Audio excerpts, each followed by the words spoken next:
वडोदरा के समा indoor sports complex में आज UTT second para table tennis national ranking championship का उद्घाटन हुआ। वडोदरा के समा इंडोर स्पोर्ट्स कॉम्प्लेक्स में UTT second para table tennis national ranking championship का उद्घाटन समारोह आयोजित किया गया।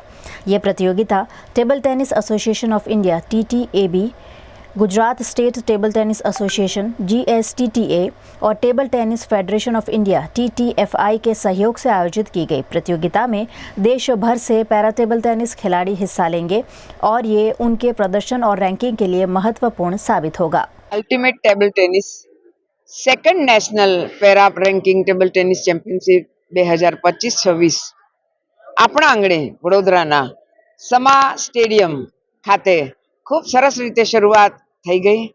250 જેટલા પ્લેયર્સ પેરા પ્લેયર્સ રમવા માટે આવ્યા છે। વડોદરા એમને એટલા માટે પણ ગમી ગયું છે કે અહીંયા પેરા ફ્રેન્ડલી બધી સગવડ છે। આપણે ત્યાં ટેબલ ટેનિસ એસોસિએશન ઓફ બરોડાના પ્રેસિડેન્ટ તરીકે અને અમારા જનરલ સેક્રેટરી તરીકે કલ્પેશ ખૂબ કાળજી લઈને આ બધાની ચિંતા કરી રહ્યો છે અને માટે આપણને બીજી વાર ચાન્સ મળ્યો છે। ખૂબ સરસ વાતાવરણમાં આ ચેમ્પિયનશિપ રમાઈ રહી છે। રેન્કિંગ છે એટલે એનું મહત્વ ઘણું છે અને અહીંયાથી એ રેન્કમાં આવેલા લોકો એ પેરા પ્લેયર્સ એ લોકોને આગળ બહુ જ મોટા ચાન્સીસ મળવાના છે। એટલે એમને બધાને શુભકામના।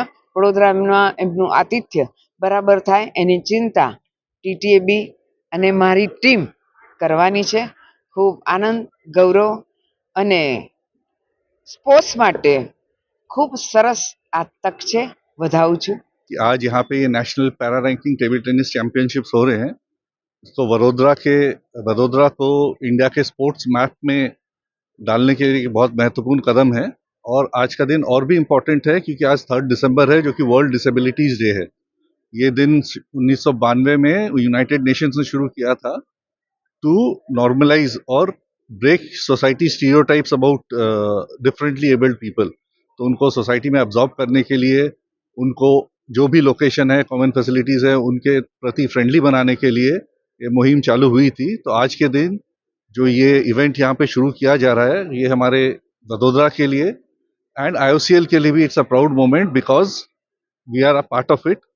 हम as a corporate para Olympics को हमने 2-3 major para Olympic events sponsor भी किए हैं। प्लस जो वर्ल्ड नंबर 1 आर्चर है, जो वर्ल्ड पैरा ओलंपिक्स में ब्रॉन्ज मेडल जीती थी, Sheetla Devi, she is an employee of IOCL। उसके अलावा there is Arman Malik, she is also supported by IOCL। तो स्पोर्ट्स में IOCL बहुत बड़ी तरीके से अपने CSR और अदर एक्टिविटीज के थ्रू सपोर्ट करता है एंड उसमें एक स्पेशल पार्ट हम पैरा एथलीट्स को देते हैं। तो वी होप कि इन द फ्यूचर ऐसे और इवेंट्स हो, not only for Para Olympics but other sports also, so that Vadodara features prominently on the sports map of India. અહીંયા વડોદરા ખાતે વડોદરા સ્પોર્ટ્સ ફાઉન્ડેશનના સમા સ્પોર્ટ્સ કોમ્પ્લેક્સ ખાતે આયોજન કરવામાં આવી રહ્યા છે।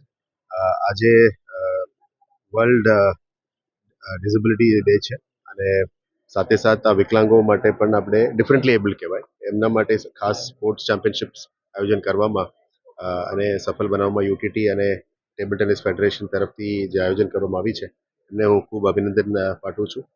બહુ સારું ઇનિશિયેટિવ છે। જે રીતનું આપણે જનરલ સ્પોર્ટ્સમેનને પ્રમોટ કરીએ છીએ, પેરાલિમ્પિક્સ અને પેરા સ્પોર્ટ્સમાં પણ ભારતનું ખૂબ મોટું આયોજન અને યોગદાન રહેતું હોય છે અને વડોદરાથી પણ ખાસ સારું પાર્ટિસિપેશન હોય છે। VMCના 2 ખેલાડીઓ પણ પેરામાં અત્યારે પાર્ટિસિપેટ કરી રહ્યા છે। એટલે આ ટેબલ ટેનિસ એવા એક ગેમ છે જેમાં બધાને અમે પ્રોત્સાહન આપતા જ હોય છે। વડોદરા ધીરે તમામ સ્પોર્ટ્સ ઓર્ગેનાઇઝર તરીકે આગળ વધી રહ્યા છે। આપ જાણો છો કે badminton, table tennis, basketball, swimming બધામાં અત્યારે અલગ અલગ ટુર્નામેન્ટ્સની આયોજન વડોદરામાં થઈ રહ્યા છે। જે રીતનું મોટા ગેમ્સ અમદાવાદમાં થઈ રહ્યા છે અથવા સુરત, રાજકોટ, વડોદરા જે રીતનું મોટા આયોજન કરી રહ્યા છે, આમાં વડોદરાનું ખૂબ મોટું આયોજન રહેતું જ હોય છે। અહીંયાના સ્પોર્ટ્સ લોકો માટે પણ એક પ્રોત્સાહન છે।